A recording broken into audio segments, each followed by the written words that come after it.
Let's discuss Lindsay Marie Clancy, née Musgrove, the woman in Massachesetts who has been charged with 3 counts of first-degree murder.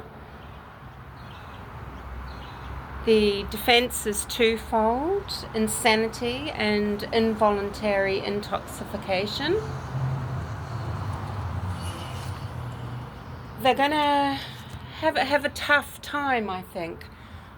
What the judge is struggling with, because of some of the jurors that have dismissed themselves, essentially, it's going to be the,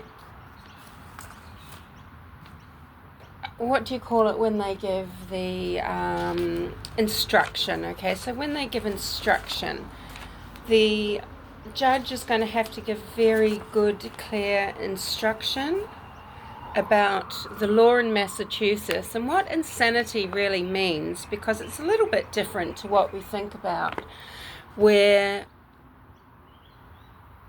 most people would think, well, the defense has to prove that Lindsay Clancy was insane at the time of committing the crimes.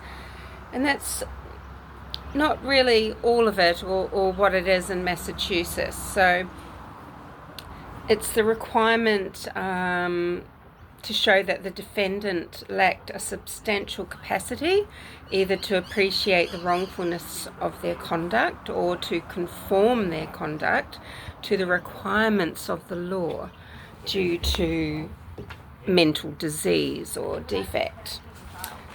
It's two-pronged, so it's cognitive, understanding the wrongfulness of their behaviour, and it's volitional, so whether or not they had the ability to conform their conduct to the law's requirements. So either they did not have mental disease, or if they did, how did it impact them at the time of the crime?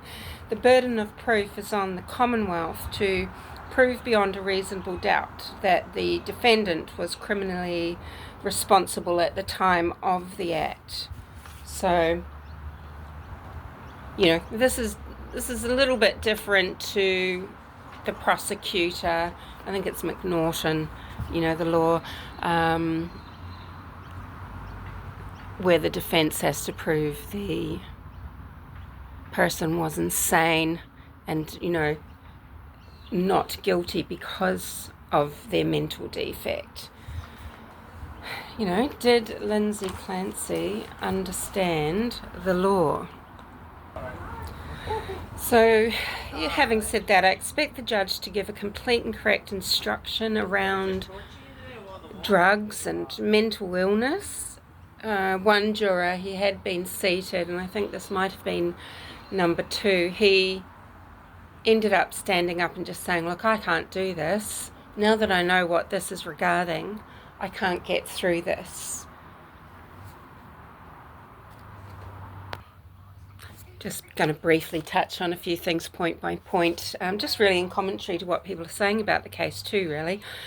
Huge outcry, oh, she had 7 drugs in her system at the time. Well, I'll tell you what she did have. She had what she was told to be taking at the time, and then she had the drugs that she had taken in huge quantities, in large quantities, after the murders. Lots of people want to compare Andrea Yates, who confessed to drowning her 5 children, Paul, Luke, John, Mary and Noah, on June 20th, 2001. A huge difference is that Andrea Yates was diagnosed with postpartum psychosis. She expressed homicidal thoughts. She really felt that she couldn't raise the children right. Now, a lot of people's mental illness, it can really be fueled by whatever indoctrination they've had into some sort of religiosity, and I can attest for this myself. And Andrea and Rusty were evangelical Christians and had some very intense and immovable ideas about damnation and sin and goodness. And Andrea's psychosis amplified thoughts about this to the point where she believed her children were ruined, were going to hell, they couldn't be saved, and she felt she had to kill them before they managed to actually ruin their souls even further, so that, she felt she was going to stop them from going too far into the depths of hell if they kept living their life, because they're already ruined. She wasn't capable of mothering them in the way that could save them. She truly had postpartum psychosis, and she had schizophrenia as well leading up to the murders, and was very, very sick for a long time, okay? And she was actually found guilty by a Texas jury initially and sentenced to prison. State was trying for the death penalty, but that didn't happen. The jury couldn't bring themselves to do that. But in a second trial, she's now in a mental hospital, and she doesn't want to get out. Andrea's severe depression developed after her fourth child. She was very ill, suicidal. She was hospitalized. Haldol for a time did give her some immediate improvement, but back home in the environment again, under pressure, psychosis is an escape from trauma. It's an escape, okay? No matter if it's into something horrible. She had, nervous breakdown. She attempted suicide twice, and she developed postpartum psychosis. This was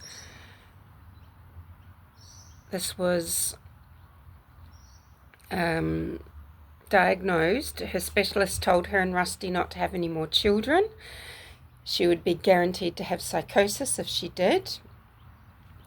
So she's out of hospital. 7 weeks later, she's conceived another child, because Rusty's philosophy, or his religious indoctrination, meant that he thought as many babies as nature allows, as many babies as God will give them.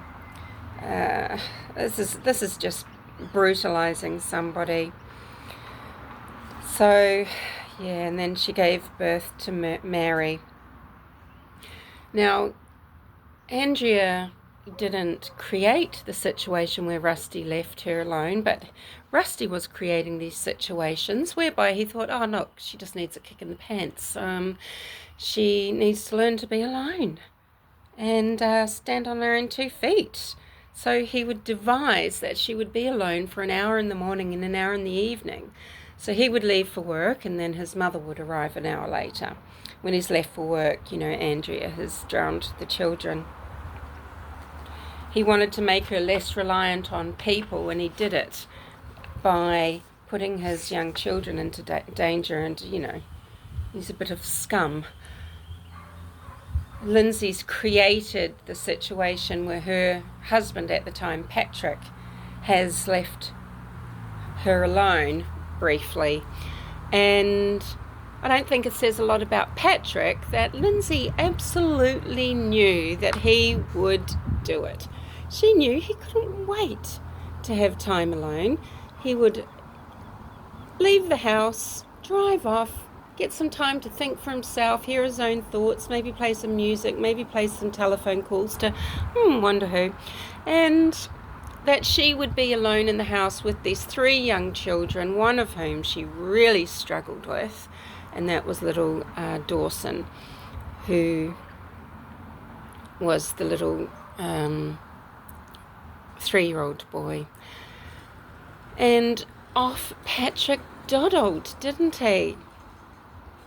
He didn't take the children with him to give Lindsay a little bit of time after a really long day to have a shower, collect herself, just some time to think and gather her own thoughts. No, and to keep the children safe, of course. No, happy to go. Happy to go, even though he knew not to leave Lindsay alone, and she wasn't often left alone. But off he went, and Lindsay knew he would. She's created his role in the murder of their children. She's made him a part of it. And, you know, the whole point of me wanting to make this video, and maybe I will change my mind during the trial, because I'm very interested in what's going to come out, but it's just to document my thoughts that this relationship wasn't strong. It wasn't as caringly intimate or as supportive as it should have been. I don't trust that Patrick wasn't unfaithful, and I don't trust that Lindsay felt she could rely on Patrick, even though since August, and the murders happened in January